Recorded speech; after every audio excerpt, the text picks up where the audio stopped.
I'll just give you the 20-minute, yeah, all the cheat codes. Now, yes, so Stephen is my co-director.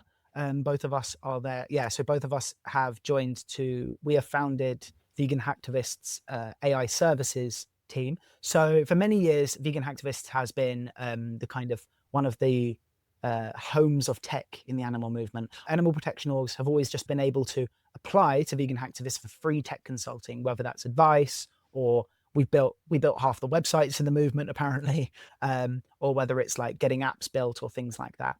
And so we want to so me and Stephen are now branching that into AI services. So um, any org working to build a better world for animals will be able to apply to Vegan Hacktivists um, with with their AI needs, right? Maybe they need some training or advice. Maybe their executives need coaching. Maybe they need an AI automation built for them that would lighten the load on their beleaguered staff members.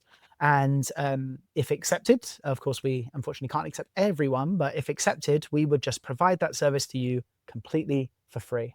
And so not only is this service, quite valuable, AI consulting does not come cheap, but also we hope to kind of continue kind of Vegan Hacktivists' reputation as being trusted, right? Because if you go on LinkedIn, you can't, yeah, you can't go 5 minutes without seeing someone styling themselves as an AI consultant. It's very new. There are lots of people, lots of snake oil salesmen about.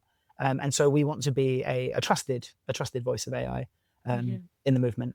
And me and Stephen have been doing AI consulting kind of informally for about 2 or 3 years now. And so we're really glad to be kind of bringing it in-house with Vegan Hacktivists so that we can basically offer it for free to anyone in the movement who needs it. That's That's great. amazing. I have a question for you, and there are so many technical ways of asking this question, and I'm going to do none of that. So try and follow me here. Um, I know that we're in a moment in our society right now where we have a real opportunity to be indexing information into AI training. And I've and I've heard a lot of buzz from animal rights folks about how we really need to jump onto that bandwagon and make sure that we are sort of feeding this information into AI in a way that can affect or impact generations to come when it comes to accessing the right answers. Can you take what I just said and make it make sense? And what is the opportunity? Am I on to, I mean, am I right that there is a moment in time that we're at now? And if so, what is that opportunity for animal rights folks specifically? Yeah, there are multiple opportunities there, and that all did make sense. So a couple of things. So the first thing is that if you simply by posting high quality content online, there is now a chance that just as people might have stumbled across your work on Google, ChatGPT might choose to cite your answer. So for example, the organization Inside Animal Ag, they write these great breakdowns of factory farming and the problems with it. If you ask ChatGPT about factory farming, quite often it will cite Inside Animal Ag. So there's work that we can be doing in the past, we had search engine optimization, right? Right. We had experts talking, how can you get your stuff to rank on Google? There is a new emerging discipline of what some people call generative answer optimization. It's got a load of things, or AI engine optimization. It's got a ton of names, but all it means is how can you structure your content to make it appealing enough to ChatGPT or Gemini so that it cites you in its answers. That is something that I think if anyone in the movement who has any SEO experience, any marketing experience, this is a wide open field. Please play around with this, because if you can discover the ways to get our content to be cited by these models, I'm pretty sure organizations are going to be beating down your door to bring you on and perhaps pay you for this kind of service. Secondly, there is the idea that when you interact with these models and you have chats with them, the AI company is actually storing all of those chats, and they may be using them to train the next version of their model because they want to. Yeah, and that is obviously quite bad. For many people, consider that to be bad, right? You don't want all your conversations being stored somewhere and perhaps fed into a next generation of ChatGPT. Um, you can easily turn that off in the settings for most of these models. And if you are on an organizational plan like ChatGPT Enterprise or Claude Teams or whatever, it will usually be turned off by default. And so, but it's worth looking into that. However, there is a case that some of your content, you might want it to be sent to these, you might want these companies to store it because you might want it to get into the next version of these models. And so that is something to consider. The last thing is in changing the very soul of these models, dare I say, and that is in the idea that when the AI companies create these new models, whenever they create a new model, they want it to perform better on all their tests, what are called benchmarks, right? They want it to get better at programming, they want it to get better at writing, they want it to score higher on the SAT, and so they have this suite of dozens of benchmarks that they that they optimize the model to improve on.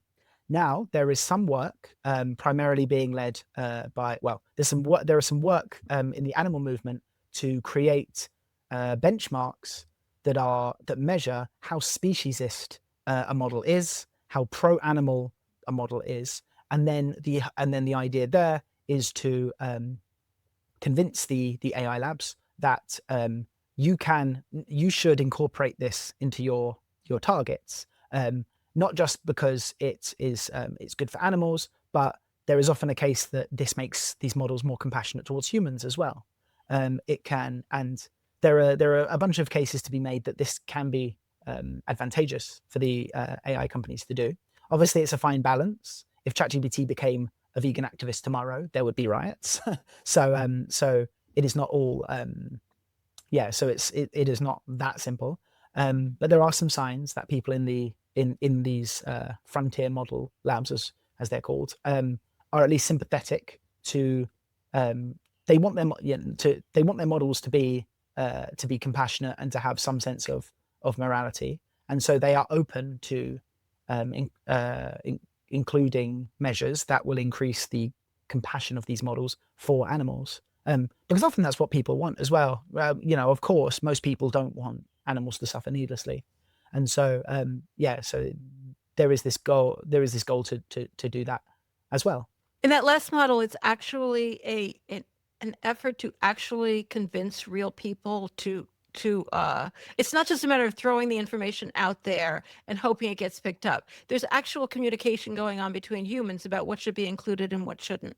Is that right? Yeah, That's yeah, yeah. crazy. That never occurred to me. Yeah, yeah. It's there's a couple of organizations pursuing it, as well as some independent researchers.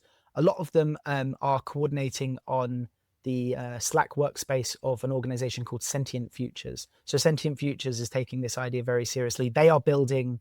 They are one of the organizations kind of leading the way in building the AI and animals kind of subfield, this emerging field, right?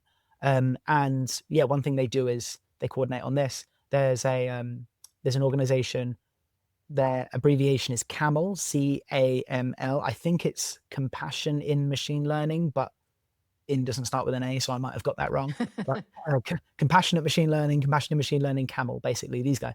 They have already produced some work on this. There are also some other independent researchers.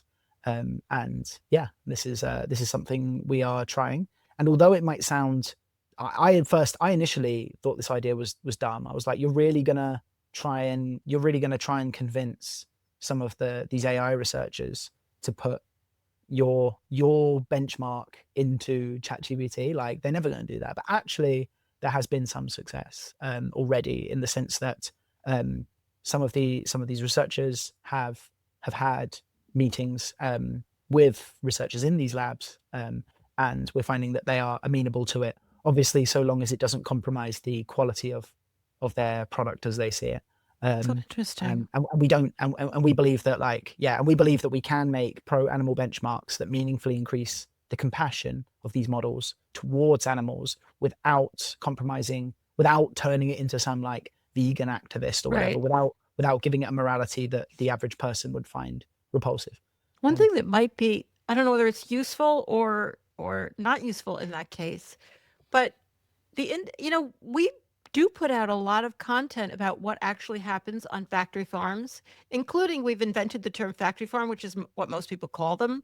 And the industry really doesn't. I mean, they keep things pretty much on the down low and put out like these very anodyne kind of statements about what animal farming is like. So that seems like a huge advantage here. So I mean, even though the industry is so much bigger than we are, we're probably producing more content on this particular issue than they are. Yeah, we definitely are, and it's, I think it could be some kind of consolation as well that that kind of all those years, I think that many of us have spent seemingly shouting into the void of the internet, why don't people care about animals?